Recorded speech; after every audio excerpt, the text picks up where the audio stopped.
il est essentiel de reconnaître ce qu'est l'Église. Accompagnant une révélation personnelle de Christ dans sa grandeur, la révélation de l'Église est liée à notre avance pratique vers la plénitude. Paul a, dans ses écrits, une plénitude beaucoup plus grande que n'importe quel autre apôtre, et cela est dû principalement à la révélation spéciale de l'Église qui lui avait été donnée. Ce qui ressort de cette révélation, c'est que Christ et l'Église sont un, comme la tête et les membres d'un même corps. Il y a deux ou trois choses dans cette question qu'il nous est nécessaire de saisir. Il y a principalement le fait établi si clairement et si pleinement dans les Écritures que Dieu a tout aussi définitivement choisi et désigné l'Église pour la réalisation de son dessein éternel, qu'il avait choisi et désigné son Fils. Dieu s'est lié lui-même à sa plénitude autant à son Fils qu'à l'Église. Tandis que l'Église est soumise au Fils, qu'elle est l'organe et l'instrument, comme la femme l'est à l'égard de son mari, Éphésiens 5, 22-24. Ils sont un en ce qui concerne le dessein. Ce fait entraîne en soi la jalousie de Dieu pour son Église et signifie que pour arriver à la plénitude, l'on ne peut ni l'ignorer, ni l'amoindrir et l'outrager.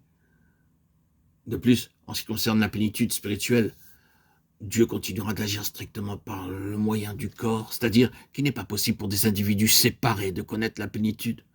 La plénitude est une question relationnelle. L'Église est la plénitude de Christ. Aucun individu ne peut l'être. C'est pourquoi l'union spirituelle, la relation des membres, la communion, la mutualité et la dépendance des uns à l'égard des autres sont fondamentales et indispensables pour parvenir à la maturité spirituelle, jusqu'à ce que nous parvenions tous à l'unité de la foi et de la connaissance du Fils de Dieu, à l'état d'homme fait à la mesure de la stature de la plénitude de Christ, Éphésiens 4, 13. Dans l'Ancien Testament, lorsque les choses eurent été constituées selon le modèle divin, c'est de l'attente d'assignation que Dieu parlait au peuple. Il en est ainsi dans le Nouveau Testament. Avant d'obtenir la réponse à la demande qu'il fit sur la route de Damas, Paul dut entrer dans la ville et ce fut par le moyen de l'Église qu'il l'a reçu. Avant d'entreprendre la grande œuvre de sa vie, l'apôtre dut demeurer dans l'église d'Antioche pour y recevoir la confirmation de sa mission. Acte 13.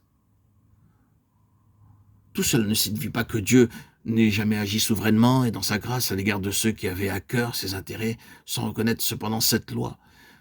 Mais nous parlons ici de plénitude spirituelle et c'est à cela que nous appelle notre ministère.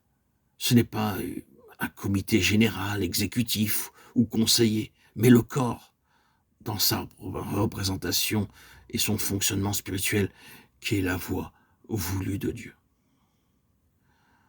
Il nous faudrait plus de place que nous n'en avons à notre disposition pour montrer toutes les valeurs et les implications renfermées dans une compréhension adéquate de la place et du dessein que Dieu a pour son Église en toutes choses.